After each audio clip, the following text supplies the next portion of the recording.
Saudara sekalian, Malam. di bahasa Indonesia judulnya Kerendahan hati orang berhikmat. Kerendahan hati orang berhikmat. Jadi salah satu ciri orang yang berhikmat adalah Rendah hati. rendah hati. Seperti kalau di Indonesia bahasanya seperti apa? Yang semakin berisi semakin tumbuh.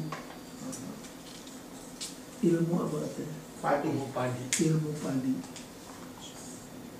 Semakin berisi semakin tumbuh. Kalau yang bunyinya nyaring Kosong.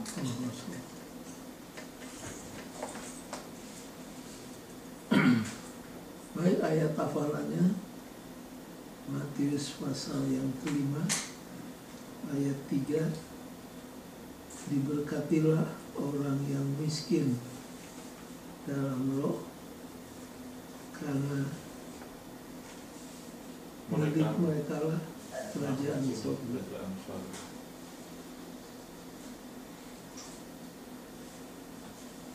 Dalam Alkitab,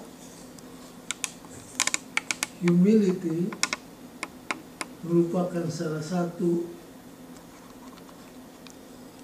virtue, itu salah yang perlu perbaiki. Itu bukan isu, virtue, salah satu sifat yang sangat dipentingkan.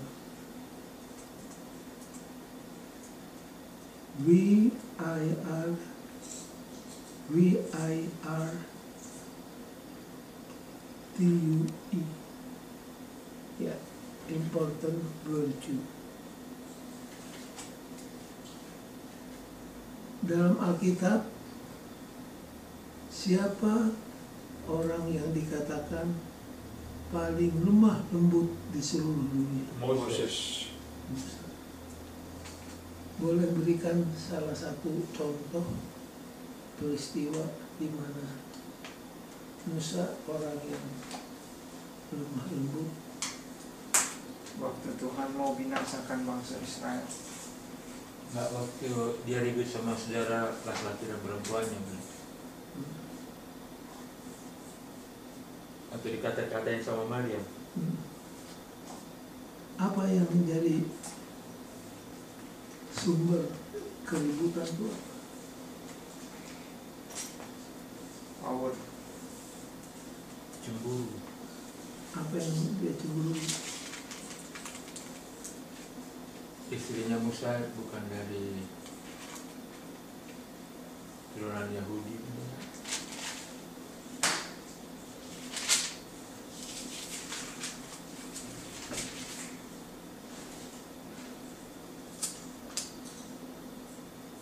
Jadi siapa bapak istrinya? Jethro. Jethro. Jethro. Nama lainnya?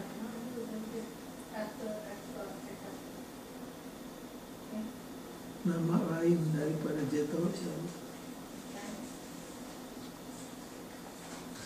Nggak pernah ingat. Ruel. Ruel itu artinya sahabat Tuhan. Nah, sebelum Ruel ini datang,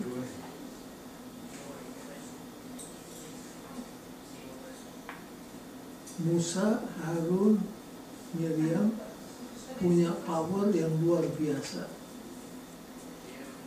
Tapi sesudah datang Jethro, lalu Jethro mengintroduce satu prinsip administrasi yang disebut Management.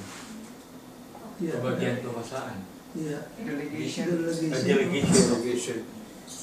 authority. Nah, dengan diikutinya delegation of authority, power itu berkurang dari siapa? Moses. Dari Maryam dan Harun.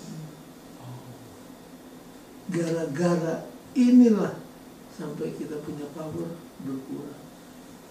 Lalu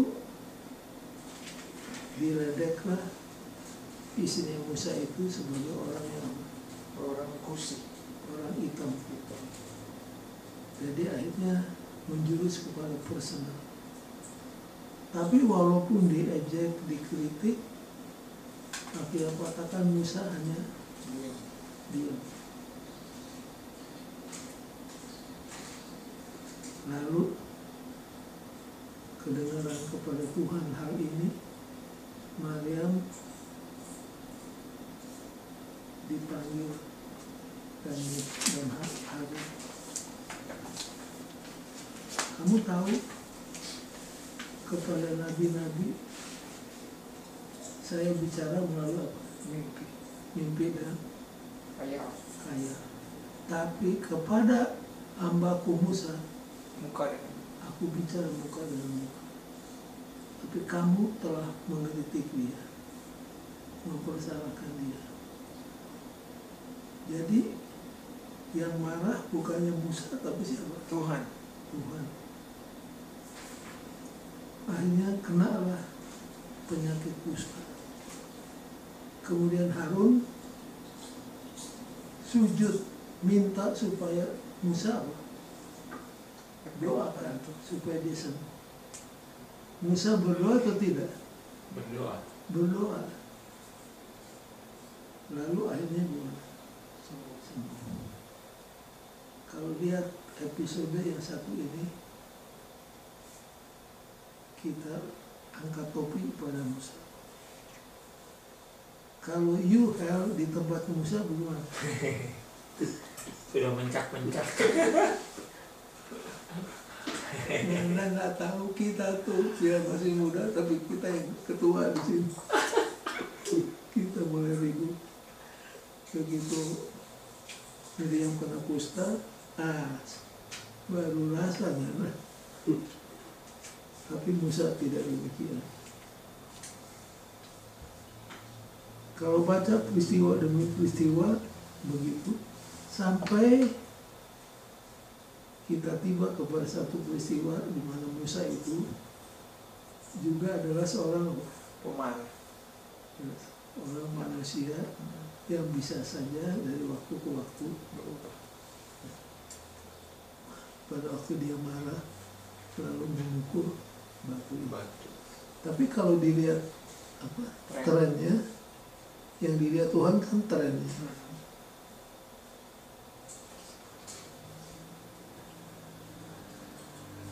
Itu tentang Musa. Kemudian nabi mana yang mengeluarkan statement yang sering sekali dikutip?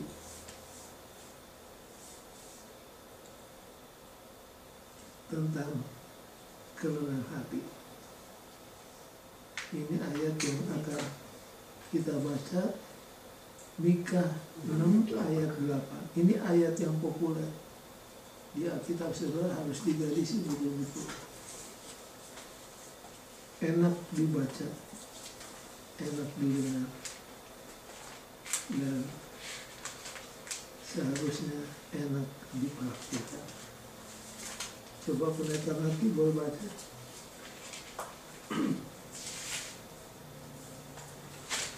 Mika 6 ayat 8.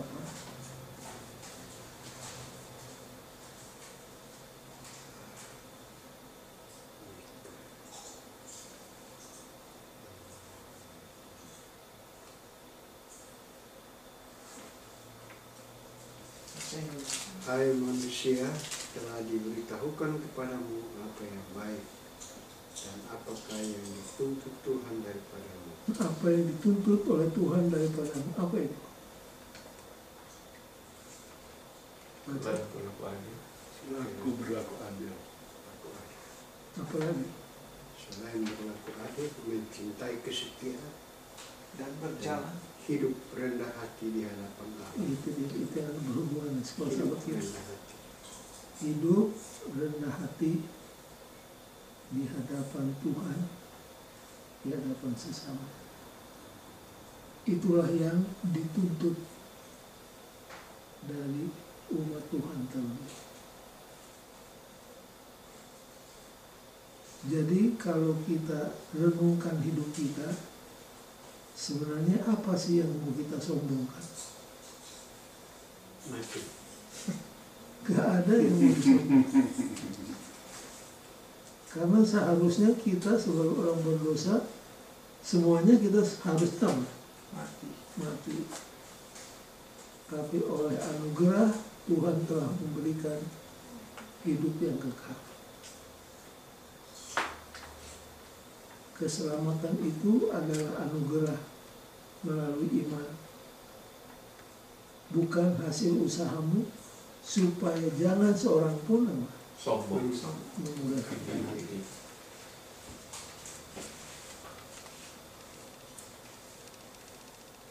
Makanya kalau kita renungkan hidup orang Farisi, mereka adalah orang yang dulu sombong karena merasa kerohanian mereka lebih tinggi daripada orang lain.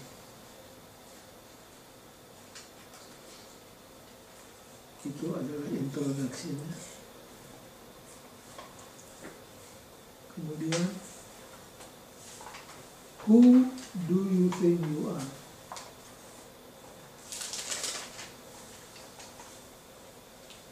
Menurut kamu itu siapa?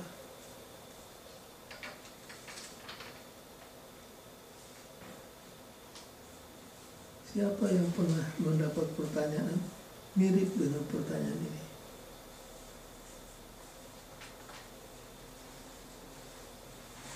Yohanes Pembaptis, kamu ini siapa? Apa kamu Elia? Apa kamu Elia. salah seorang nabi? Jawabnya apa? Bukan. Bukan. Aku ini hanya Berseru-seru sekarang.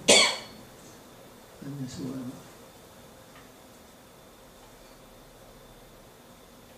Mari kita buka pasal 30 ayat 1 sampai 3 Amsal.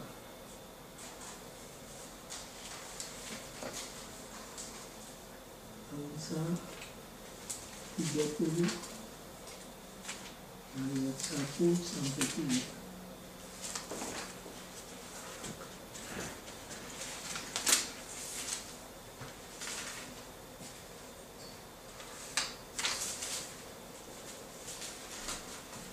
Perkataan Agur bin Yake dari masa tutur kata orang itu, aku berlelah-lelah ya Allah, aku berlelah-lelah sampai habis tenagaku, sebab aku ini lebih bodoh daripada orang lain, pengertian manusia tidak ada padaku, juga tidak kupelajari hikmat, sehingga tidak dapat kukenal yang Maha Kudus.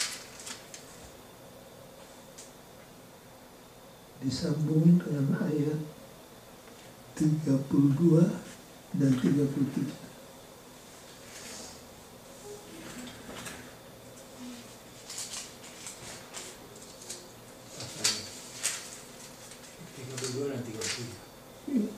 Tiga. 32 dan 33. Ayat. Bila engkau menyombongkan diri tanpa atau dengan berpikir, tekapkanlah tangan pada mulutmu, pada mulut. Sebab kalau susu ditekan, mentega dihasilkan. Dan kalau hidung ditekan, darah keluar. Dan kalau kemarahan ditekan, pertengkaran timbul. Bila engkau menyombongkan diri tanpa atau dengan berpikir, tekapkanlah tangan pada mulut. Sebab kalau susu ditekan, mentega dihasilkan. Dan kalau hidung ditekan, darah keluar. Dan kalau kemarahan ditekan, pertengkaran timbul. Apa maksudnya ini?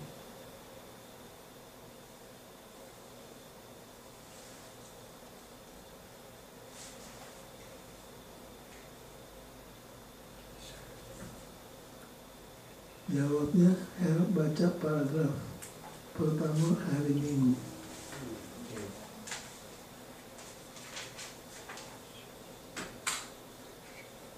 Penyangkalan diri yang terlihat dalam ayat-ayat tersebut sungguh sebuah terobosan dari kebiasaan meninggikan diri raja-raja timur dekat Sampai kuno. dulu apa maksudnya? Kalimat pertama ini apa maksudnya? Meninggikan diri itu sudah biasa bagi orang-orang timur, beristimewa raja-raja. Lalu bagian pertamanya, kalau bahasa Inggrisnya self negation. Self negation artinya apa?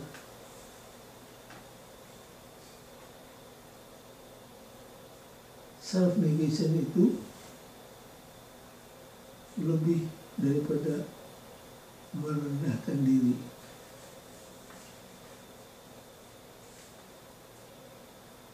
Diterjemahkan apa dalam bahasa Indonesia? Penyangkalan diri. Bukan sama dengan superior. Nah, yang kata yang berikutnya yang superior. Lebih daripada. Coba baca lagi ya.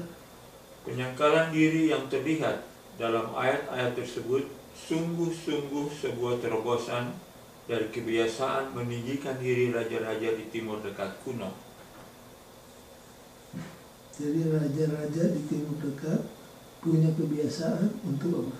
Menyombongkan, meninggikan diri. Nah, berlawanan dengan itu, berlawanan kebiasaan itu, yaitu self negation. Itu merendahkan diri. Kalau self exaltation, meninggikan diri. Sambung terus.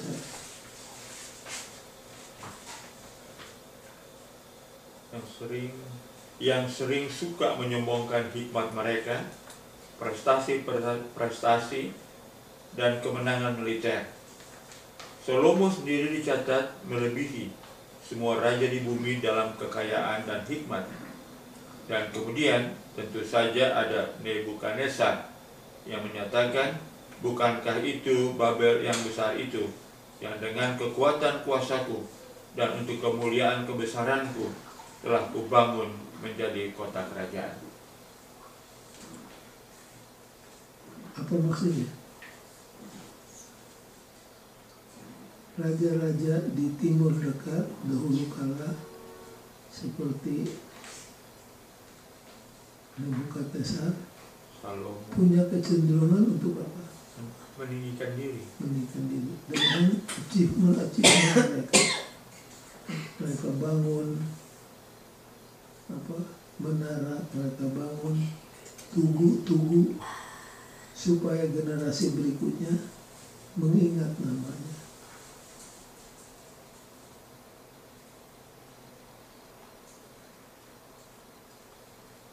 Terus saya baca.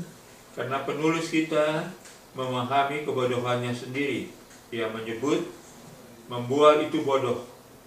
Kata Ibrani untuk bodoh di sini adalah Nabal, yang adalah nama dari Nabal, yang perilakunya menunjukkan kesombongan yang bodoh juga. Membual seperti itu, yang menyeratkan kesombongan, juga membawa potensi untuk penghinaan dan dengan demikian menimbulkan amarah dan perselisihan. Rasul Paulus juga menyebut beberapa anggota jemaatnya bodoh yang menganggap diri mereka sendiri berhikmat dan bahkan lebih buruk, membual hal itu. Jadi kalau disimpulkan bagaimana?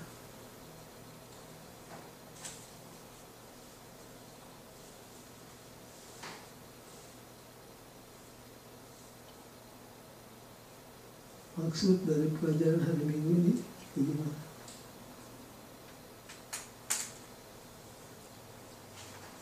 apa pelajaran dari Amsal 30 ayat 1 sampai 3, ayat 32 dan 33.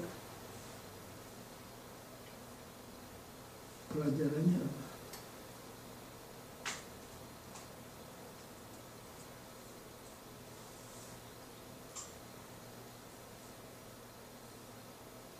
Paragraf berikutnya ya. Bacanya Lukas itu melihat atau yang paling bawah? Sambung yang tadi. Rasul Paulus. Rasul Paulus. Sampai Oh, Demikian menimbulkan perselisihan. Yang Rasul Paulus menyeratkan juga Rasul. menyebut beberapa anggota jemaatnya bodoh yang menganggap diri mereka sendiri berhikmat dan bahkan lebih buruk membual hal itu. Kalau Paulus bicara gimana? Cerai.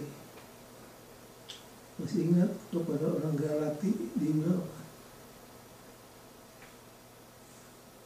Apa istilah yang dipakai oleh Paulus waktu menulis surat kepada orang-orang Galatia?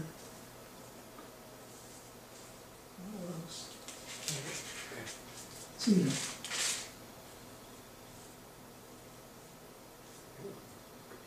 Ayo.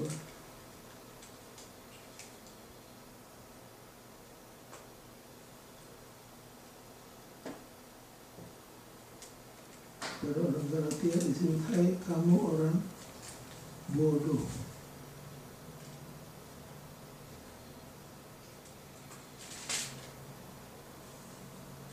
Siapa yang disebut orang bodoh di sini?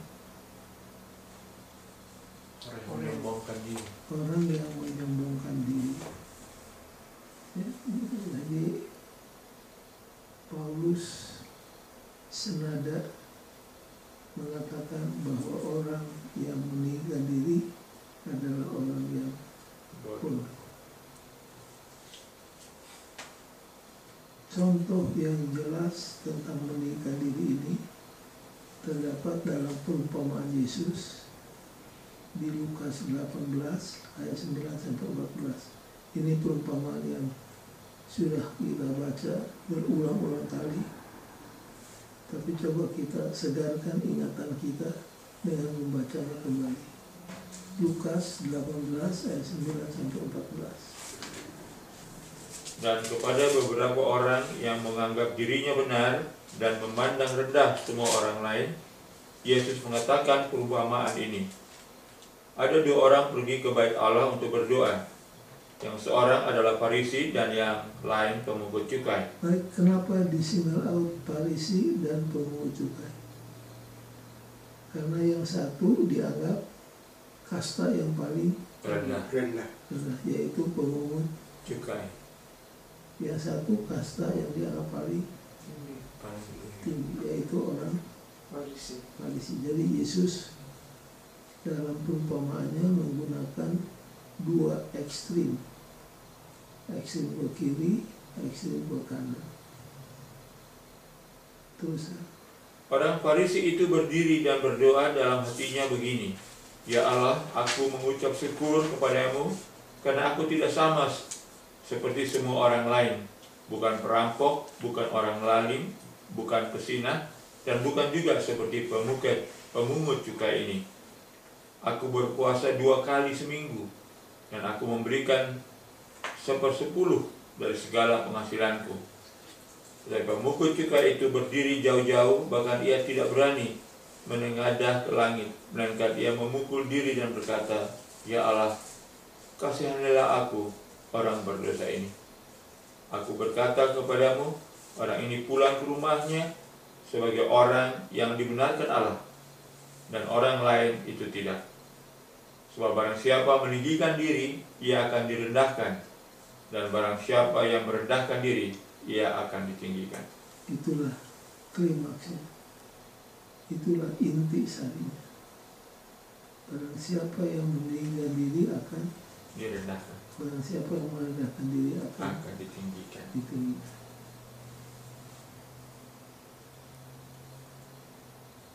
Jadi ini salah satu contoh daripada humility. Dari doanya saja kelihatan yang satu sombong, yang satu rendah hati.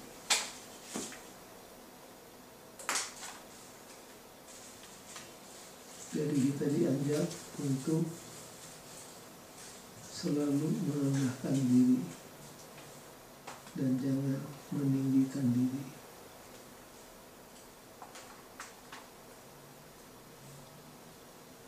Orang yang meninggikan diri kalau bicara biasanya kata apa yang muncul terus? Aku. I.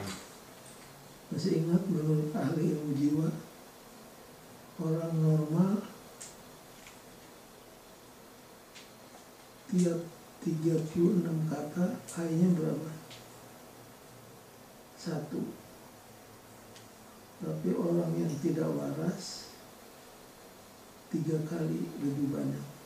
Jadi tiap 12 kata 1 I itu tidak waras. Yang waras adalah 36 banding 1. Itu yang saya baca.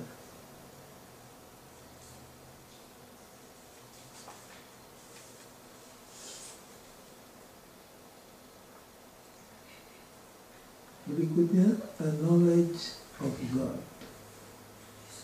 Satu pengetahuan tentang Tuhan.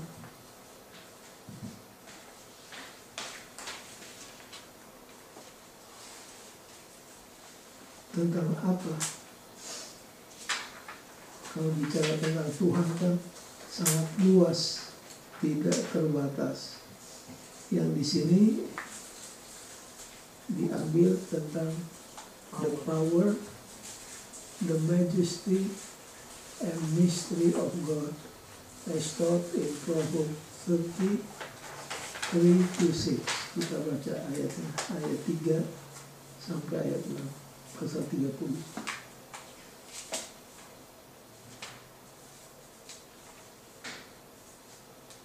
Siapa sudah?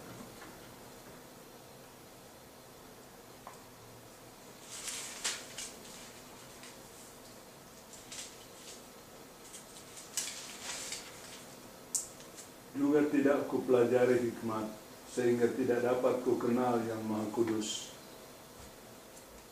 Siapakah yang naik ke sorga lalu turun? Siapakah yang telah mengumpulkan angin dalam genggamnya? Siapakah yang telah membungkus air dengan kain? Siapakah yang telah menetapkan segala ujung bumi? Siapakah namanya dan siapa nama anaknya? Engkau tentu tahu. Sebab firman Allah adalah murni, ia adalah perisai bagi orang-orang yang berlindung padanya. Jangan menambahi firman-Nya, supaya engkau tidak ditegurnya dan dianggap pendusta.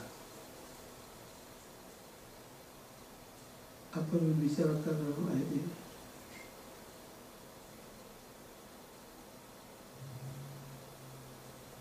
Kekuasaan Tuhan. Ketidakterbatasan Tuhan dalam power, majesty, dan mystery. Kita tidak akan pernah mengerti all things about God. Ya, bagaimana rajinnya kita baca Alkitab, berdoa, kita tidak akan pernah mengerti akan Tuhan dengan sempurna. Itu akan terus-menerus kita pelajari sepanjang zaman kekekalan di dunia baru nanti. Tapi seberapa banyak yang dinyatakan Tuhan kepada kita, itu adalah untuk kita dan anak-anak kita. Apa yang Tuhan sembunyikan itu adalah untuk Tuhan. Coba ayat 4-nya dibaca, please. The challenge as found in Proverbs 30:4. Who has gone up to heaven and come down? Who has gathered up the wind in the hollow of his hand? Who has wrapped up the water in his cloak? Who has established all the ends of the earth? What is his name and the name of his son? Tell me if you know.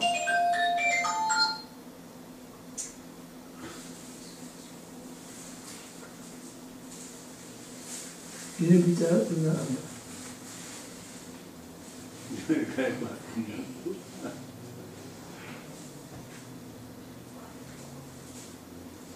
The greatness.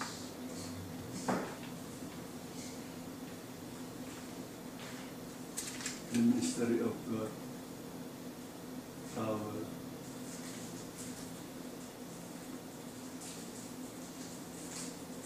The mystery of God.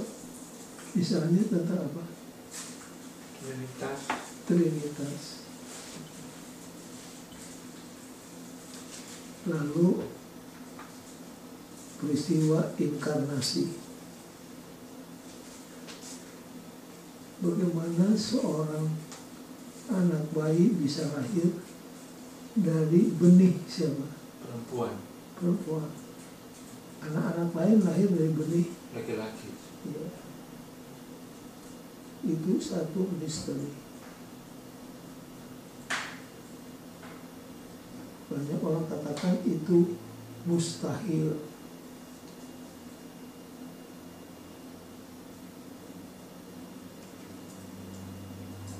Kalau kita bertanya kepada teman kita kaum muslim, sesuatu hal yang tidak bisa diterangkan oleh logika, mereka katakan apa? Bila kaif. Masih ingat? Bila Kaif. kaif. Bila kaif itu artinya without knowing how. Saya kasih contoh. Menurut cerita sejarah Islam, ada satu malam yang disebut Isra Miraj. Mi'raj. Isra itu Muhammad dipindahkan dari Yerusalem, dari Mekah ke Yerusalem, dari Yerusalem naik ke mana? Surga. Ke surga, langit yang ketujuh. Kalau ditanya sama mereka, bagaimana ini bisa jadi? Dalam satu malam bisa travel sekian jauh. Mereka katakan apa? Bila kaif. Bila kaif. Itu terjadi tapi tidak bisa Dirasa. diterangkan, harus diterima oleh iman. Nah, kalau mereka tanya Trinitas, pakai senjata itu. Bila kaif. Itu demikian terjadi, tapi kita tidak mengerti bagaimana caranya terjadi. Bila kaif. Bila kaif ini sejajar dengan Ulangan 29 ayat 29. 29. Jadi tentang keilahian ada yang diterangkan kepada kita, ada yang tidak diterangkan.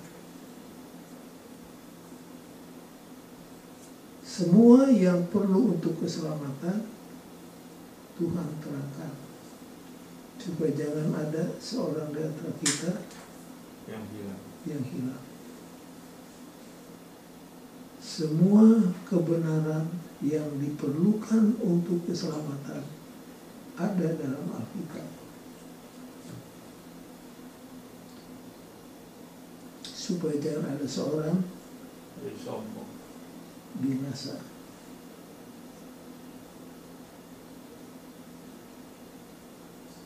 Jadi kepada kita diingatkan, pengetahuan itu dalam bidang apapun sangat diperlukan. Kita harus punya pengetahuan.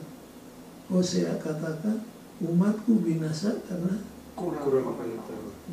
lack of knowledge.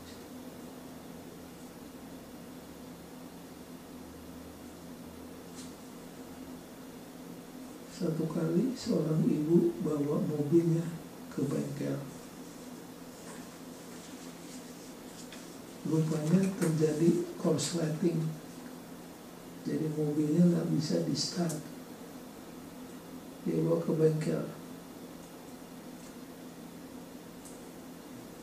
Sudah selesai, sudah pulih kembali.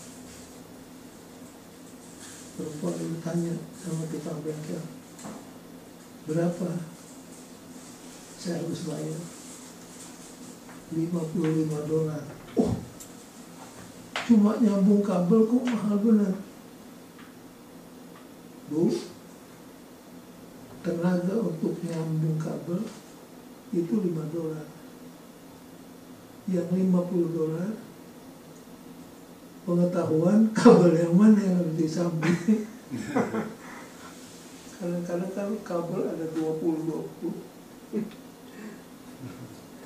Kalau nyambung kabelnya $5 tenaga itu.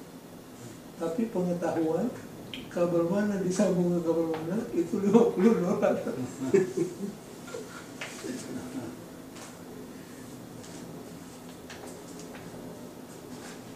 Saya kalau disuruh cari ayat masih bisa, tapi kalau sudah sampai di mobil dengan peralatannya itu hilang. Kita nggak mengerti yang ini harus di sini, yang ini harus di sini. Tapi seperti Deki dan tukang-tukang dan punya mereka punya pengetahuan. Ini ke sini, ini ke sini, kabel ini ke sini. Jadi pengetahuan sangat diperlukan.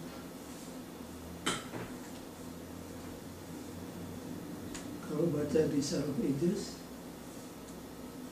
Christ never despised education. Kristus tidak pernah melecehkan pendidikan. Karena kalau education diserahkan di bawah pimpinan dan tuntunan Roh, maka pekerjaan akan lebih maju. Jadi pengetahuan tentang Tuhan sangat perlu. Tapi pengetahuan dalam arti kognitif dan experiential, yang dua tidak boleh dipisahkan. Dan bagaimana supaya dapat knowledge, kita harus ambil waktu lebih banyak untuk Bible study.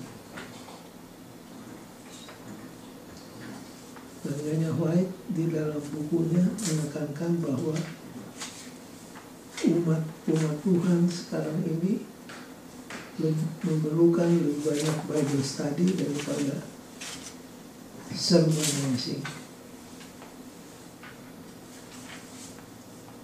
Sermon perlu, tapi Bible study nampaknya lebih diperlukan.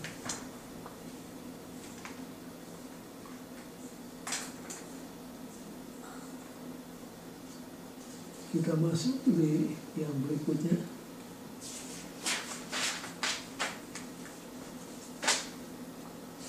Pelajaran-pelajaran tambahan dari Amsal 30. Jangan meminta terlalu banyak, jangan juga minta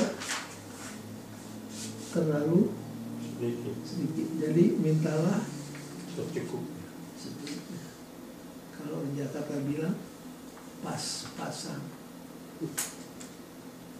Apa ini? Tentang apa? Kekayaan.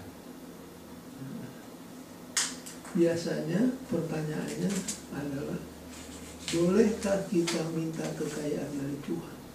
Boleh.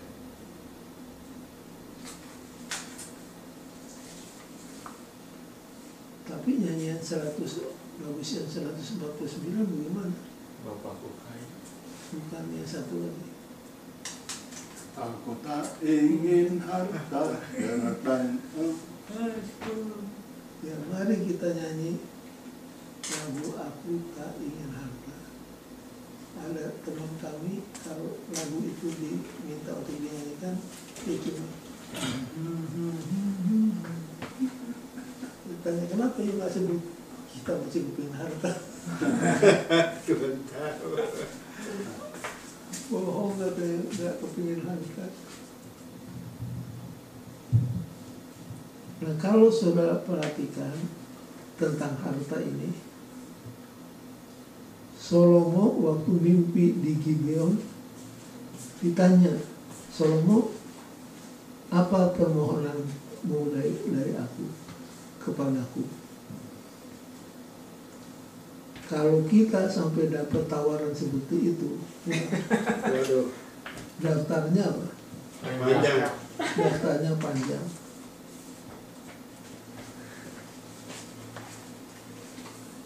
Tapi Salomo waktu itu memang dia masih polos, masih muda belia, masih bergantung kepada Tuhan, masih tahu diri.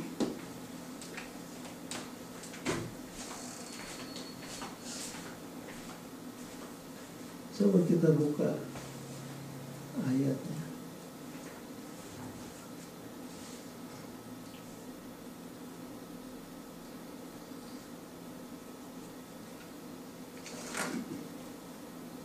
Amsal 30 ayat 4 pendeta.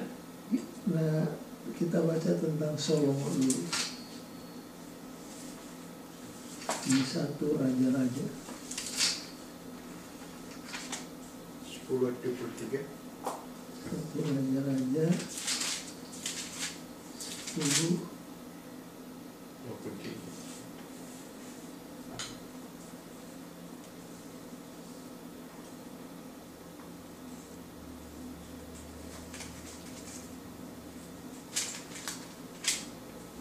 Mimpi di mana?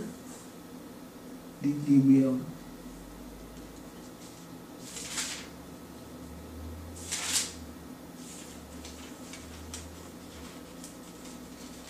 Itu terdapat dalam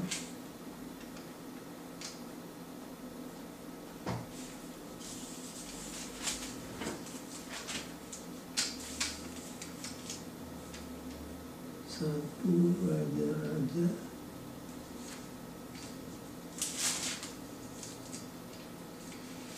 pasal 3. 3. Coba baca. The king went to Gibeon to offer sacrifices, for that was the most important high place. And Solomon offered 1,000 burnt offering on that altar. At Gibeon, the Lord appeared to Solomon during the night in a dream. And God said, ask for whatever you want me to give Coba you. mintalah apa saja yang kamu mau daripadaku. Terus. Solomon answered, you have shown great kindness to your servant, my father David, because he was faithful to you and righteous and upright in heart. You have continued his great kindness to him, and have given him a son to sit on his throne this very day. Now, O Lord my God, you have made your servant king in place of my father David.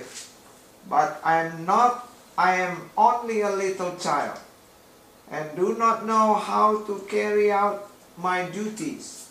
Your servant is here among the people you have chosen, a great people, too numerous to count or number. So, give your servant a discerning heart to govern your people and to distinguish between right and wrong. For who is able to govern this great people of yours? Jadi itulah satu-satunya permintaan Salomo. Apa itu? ayat 9. discerning heart. Hati yang paham dan menimbang, Oke, sekarang cara untuk menghakimi umatmu. sekarang sesudah permohonan itu diajukan, dengarkan apa yang Tuhan katakan. The Lord was pleased that Solomon had asked for this. So God said to him, "Since you have asked for this, and not for long life or wealth for yourself, Oke, karena kamu tidak meminta panjang umur, tidak meminta kekayaan, tidak minta kemasyhuran, maka Aku berikan kamu I sesuai will dengan do permintaan. what you have asked. I will give you a wise and discerning heart, so that there will never have been anyone like you, nor will there ever be.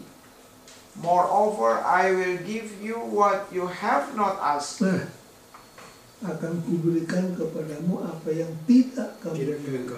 yang tidak engkau minta. Apa yang tidak kamu minta? Both riches and honor. Ya, Kekayaan tidak diminta, tapi dikasih dikasih. Yang dia minta hanya apa? Hikmat hikmat untuk mengadili Memelihara. umat. Jadi kalau lihat Salomo ini jadi pelajaran untuk kita. Tidak perlu apa? Minta kekayaan. Dan inilah yang disebutkan dalam pelajaran hari ini, hari Selasa. Coba kita baca Amsal 30 ayat 7 sampai 9. Coba kita renungkan bersama-sama, bandingkan dengan Salomo tadi. Silakan. Amsal 30 ayat 7 sampai 9. Dua hal aku mohon kepadamu, jangan itu kau tolak sebelum aku mati, yakni jauhkanlah daripadaku kecurangan dan kebohongan. Jangan berikan kepadaku kemiskinan atau kekayaan. Nah, jadi dia tidak minta kekayaan, malahan dia katakan apa? Bukan cuma dia tidak minta, dia katakan apa? Jauhkanlah daripadaku Jauhkan. kecurangan dan kebohongan. Enggak, terus. Jangan berikan kepadaku kemiskinan atau kekayaan. Jadi tentang kekayaan dia bilang jangan berikan kepadaku. Lalu Tuhan bilang, karena kamu tidak minta kekayaan, maka akan apa? Aku berikan. Aku beri. Jadi kalau sudah minta, Malah malah tidak dikasih. karena Kamu ayatnya minta. kan bilang, karena kamu tidak minta, maka Dikasih. dia kasih. Jadi ada hal yang harus kita minta, ada hal yang tidak perlu kita minta. Kalau Tuhan memang mau kasih. mendatangani kaya, ya Kaya dia kasih. dan alasannya tepat juga. Jangan berikan kepadaku kemiskinan, supaya jangan aku dalam kekurangan mencuri. Lalu nama Tuhan yang Dipermalukan. dipermalukan. Tapi jangan juga berikan kekayaan, Supaya aku jangan melupakan Tuhan. supaya jangan sesudah makmur lalu apa? Membanggakan diri, melupakan Tuhan. Ada orang Advent sudah cukup lama tinggal di California, sudah sekolah, sudah dapat uang, rumahnya besar, pendeknya dia sudah established, sudah mapan secara keuangan. Dan dia ngomong, ini semua bukan berkat dari Tuhan, ini hasil kerja keras saya dan keluarga. Ini cerita benar, bukan saya karang-karang. Ada orang begitu.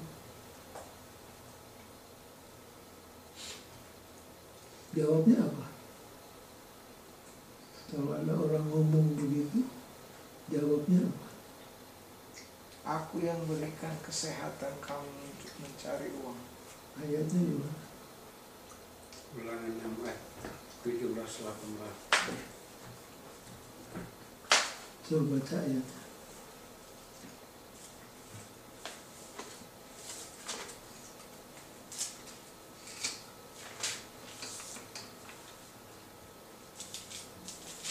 Haruslah kamu berpegang pada perintah, peringatan, dan ketetapan Tuhan Allahmu yang diperintahkan kepadamu.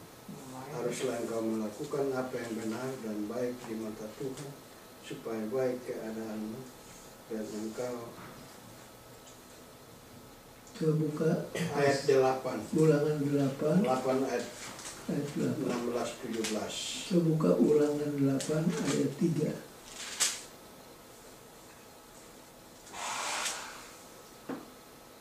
He humbled you, causing you to hunger, and then feeding you with manna, which neither you nor your father had known, to teach you that man does not live on bread alone, but on every word that comes from the mouth of the Lord.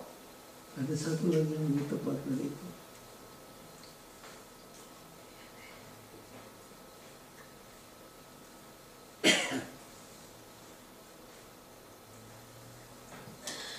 Bahwa kalau kita sudah kaya,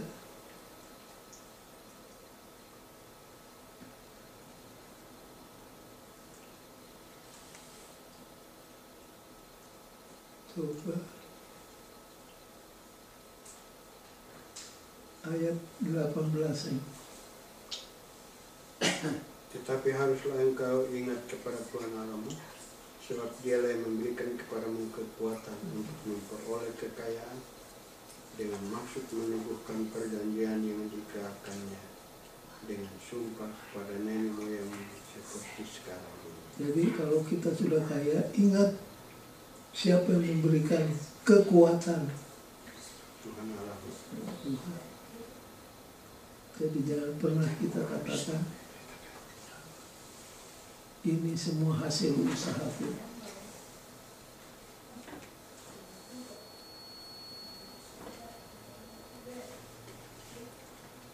Siapa yang nulis ini?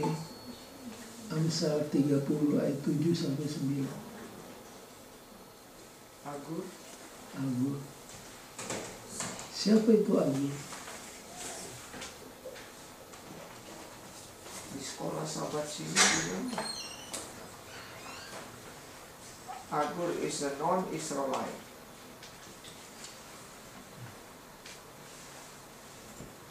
Itu di Bible study-nya. Lalu apa? Dia bilang sini Roma 30 ayat 1 sampai 33 bahwa dia kemungkinan bukan orang Israel.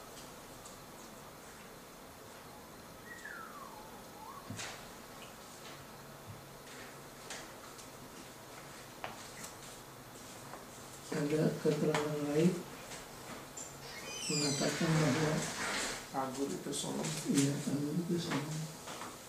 Kita tidak tahu mana yang 100% benar. Tapi yang penting adalah isi daripada pengajarannya. Jangan minta kemiskinan, jangan minta kekayaan. Mintalah secukupnya.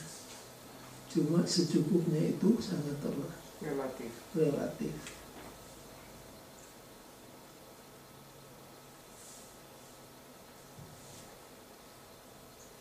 Hari Rabu, the action of the arrogant, tindakan-tindakan orang yang sombong. Apa itu?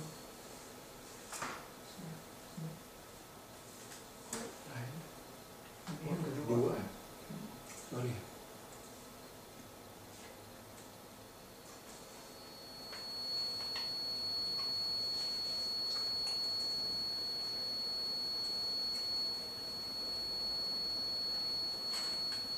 Apa aja tindakan orang yang sombong?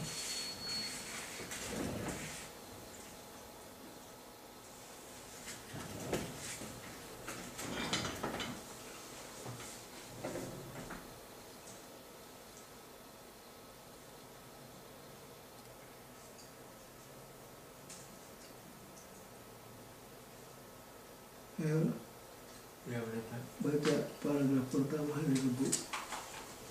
Sebagaimana kerendahan hati adalah positif dan membawa berkat, kurangnya kerendahan hati berbahaya dan membawa kutuk.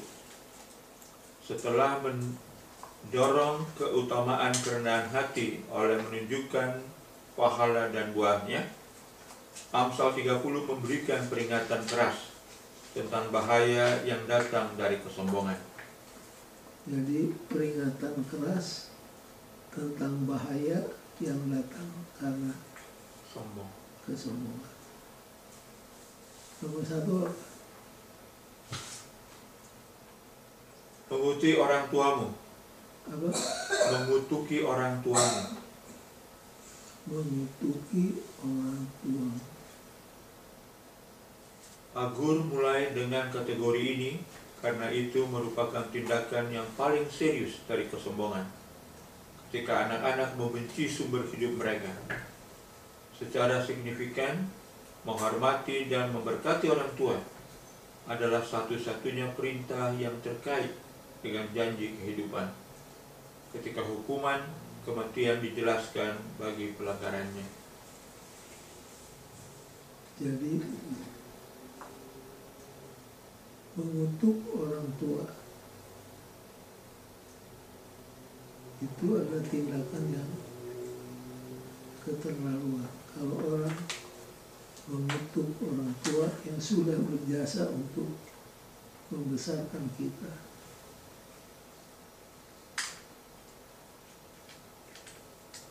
Yang kedua, kebenaran diri sendiri. Keadaan orang-orang berdosa yang menganggap diri mereka sendiri orang benar adalah buruk, karena mereka akan tinggal dalam dosa mereka, percaya bahwa mereka murni dan tidak membutuhkan pengampunan. Ini sebabnya mengapa pengakuan dosa begitu mendasar untuk mendapatkan pengampunan. Jemaat Laodikia yang mengaku bahwa mereka kaya, cerdas dan berpakaian, meskipun tidak menyadari bahwa mereka miskin, buta dan telanjang, dinasihati untuk memperoleh dari Allah alat-alat untuk memperbaiki kondisi mereka yang menyedihkan.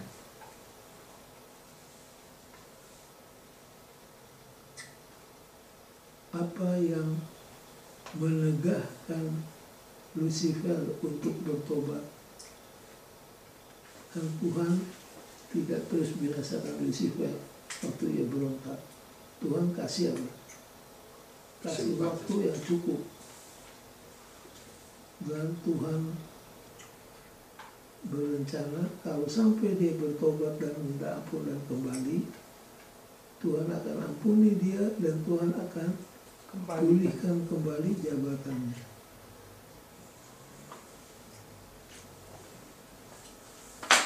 Lalu Nyonya White katakan, hampir Lucifer kembali kepada Tuhan. Hampir. Tetapi blank menegahkannya. Kesombongan. Kesombongan. Jadi kesombongan itu adalah satu dosa yang paling susah untuk diampuni.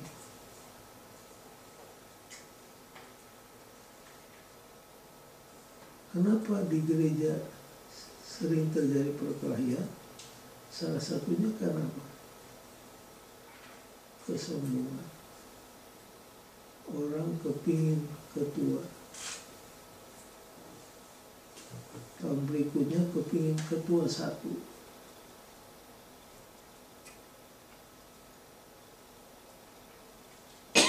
Itu karena apa? Sombong. Kesombongan. Kesombongan adalah salah satu dosa yang paling susah disembuhkan. tapi bukan mustahil untuk disembuhkan.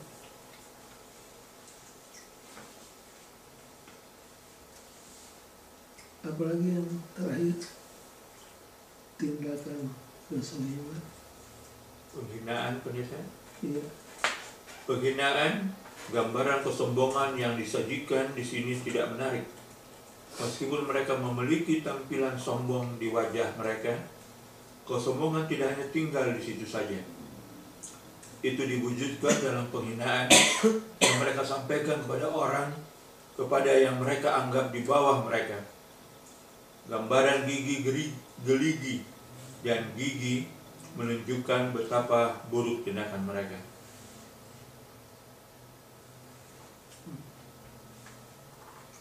masih banyak lagi tindakan-tindakan kesombongan. Masalah kita memilih beberapa di antaranya yang cukup penting. Kemudian tiba kepada bagian hari Kamis, lesson from nature. Siapa yang mengajak kita untuk belajar dari binatang? Salomo. Selain Salomo,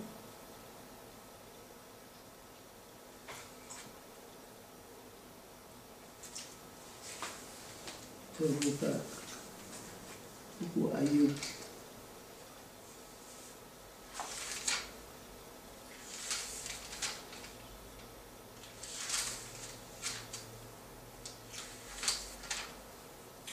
Ayub ayat pasal 12 ayat 7 mulai.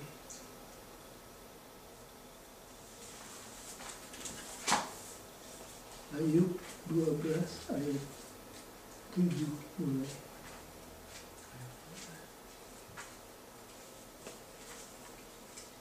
Baca.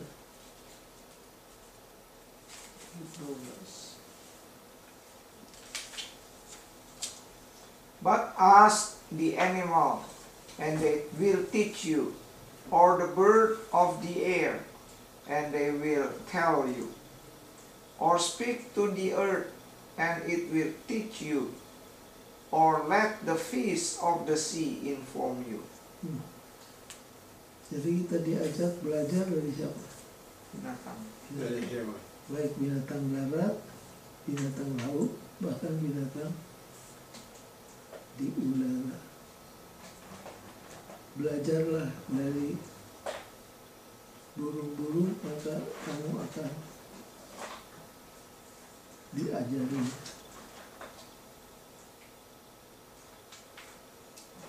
Manusia bikin kapal selam, idenya dapat dari mana? Ikan. Dari ikan.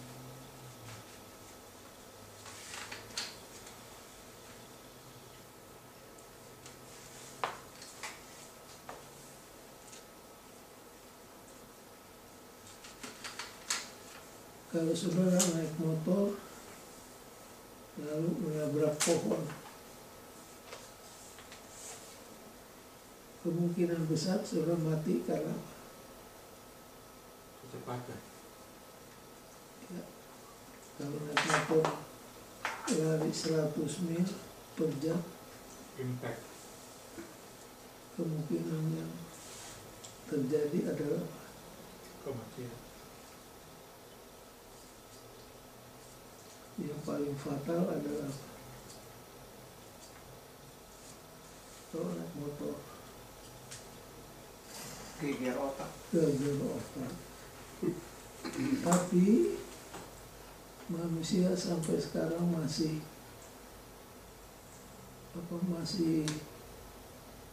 mengagumi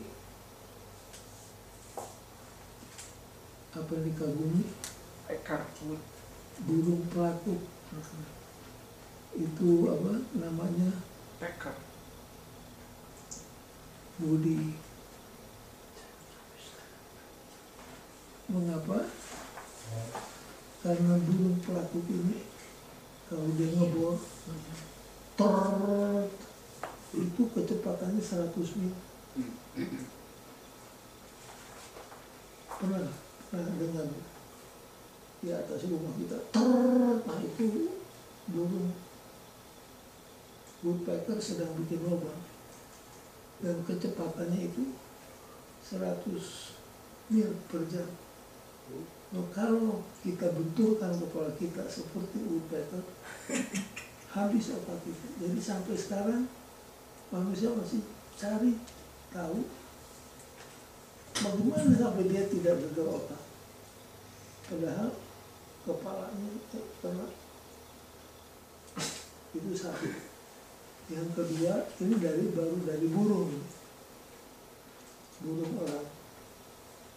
Sekarang ini binatang yang paling cepat kalau di darat cheetah. Cheetah bisa lari 60 mil per jam. Kalau burung elang yang menyambar ikan itu bisa mencapai 100 mil. Tapi at a split second dari 100 mil bisa ngerem. Jadi sedang dipelajari brake system daripada burung elang. Seperti pesawat ulang-alik. Begitu dia landing, itu runway-nya nggak cukup panjang. Harus dibarengi dengan apa? Parasut. Itulah the best that they can do. Sampai hari ini belum tahu bagaimana tuh burung bisa remnya pakem begitu berhenti ditangkap tuh ikan naik lagi ke atas. Makanya belajarlah kamu dari burung, maka burung akan mengajar kamu. Kalau pesawat terbang, bodinya itu dari apa? Aluminium. Fiber.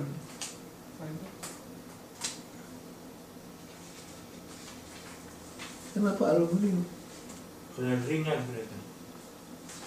Tahan Ringan dan benturan. kuat. Tahan api. Tahan benturan. Api, angin.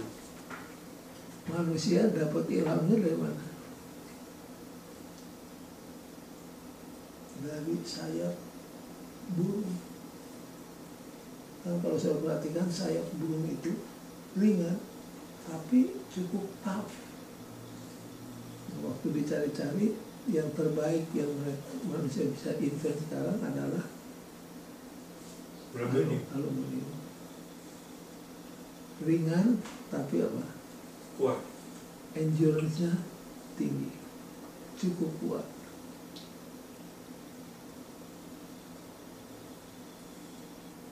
Jadi kita belajar banyak dari burung, dari ikan, dan dari binatang-binatang lainnya.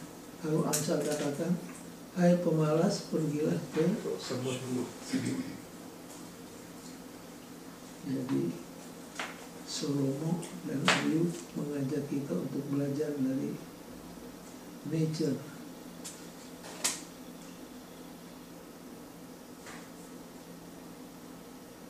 Baik, sampai di sini apakah ada tambahan dari saudara atau pertanyaan kalau ada?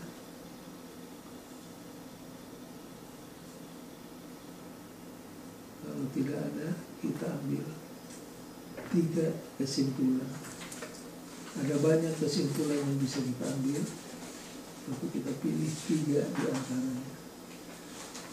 Nomor 1, baca. Proverb 30 present a way of life grounded in the Creator's blueprint, including the resultant blessings, reminding us that fellowship with the Creator is the best life, even before heaven. Jadi yang mau ditekankan di sini adalah relationship dengan Tuhan kita. Itulah the best for our life. Kalau kita punya hubungan yang erat dengan Tuhan kita.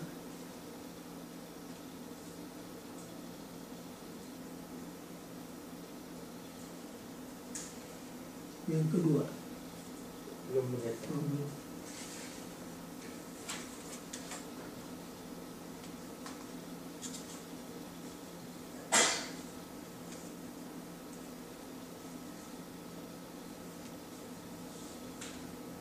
Berarti Amsal bilang ya, kita belajar dari ular jalan di cadas, apa yang kita belajar? Dia menyatakan kekagumannya. Saya kagum melihat 3 perkara, bahkan 4. Dia hanya menyatakan kekaguman.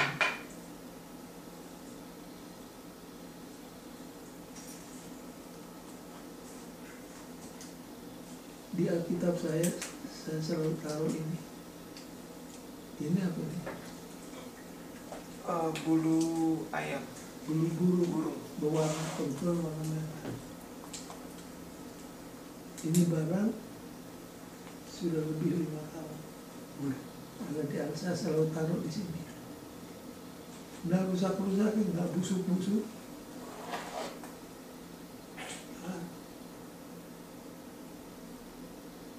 Dan hebatnya ini bulu sangat ringan. Jadi burung bisa terbang dengan mudah. Kuat tapi ringan. Bayangkan kalau kapal terbang dibikin dari besi, saya rasa nggak akan take off. Tahan goncangan itu ya.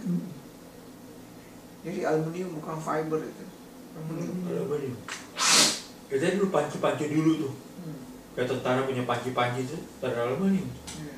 Banting lompat dia tetap utuh aja. Apa namanya tempatnya ini tentara? Apa ya? Iya. Ada tuh. Iya ada Iya, yang Iya, itu. betul. Yang taruh di pinggang itu. Iya, dari pinggang. Nggak ada lagi sekarang itu. Ransel. Bukan ransel. Enggak ransel itu Iya, ya, kita lagi coba ingat. ada dulu.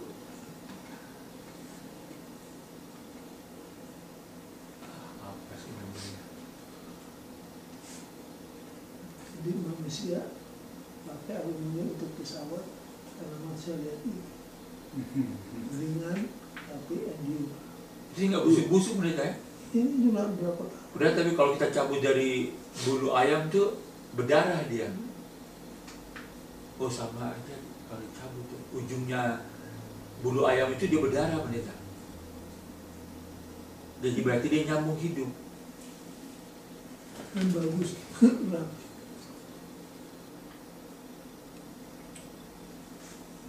Nomor 2, beware of pride atau self exaltation. Hati-hati dengan apa? Kesombongan. Kesombongan. Beware. Itulah dosa yang paling susah untuk disembuhkan. Kesombongan. Yang satu tidak mau minta maaf, yang satu tidak mau memaafkan.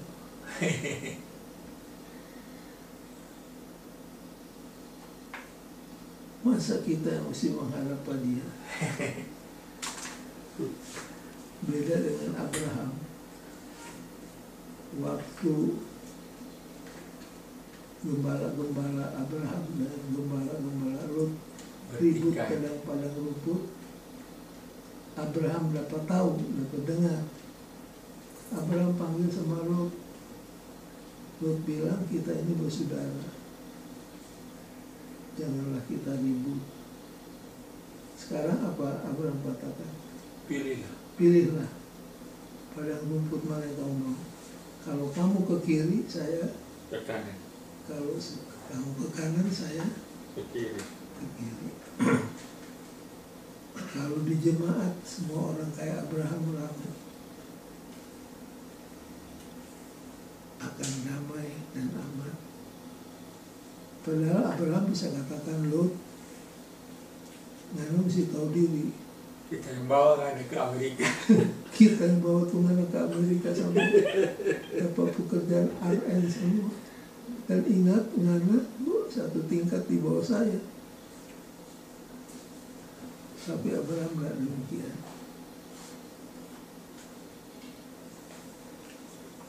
Nomor 3. Think about just how dependent you are on God. How can keeping that stark fact ever in your mind help you grow in faith? What dangers come when we forget this dependence? Jadi kita selalu diajak untuk bergantung kepada Tuhan. Relationship of trust.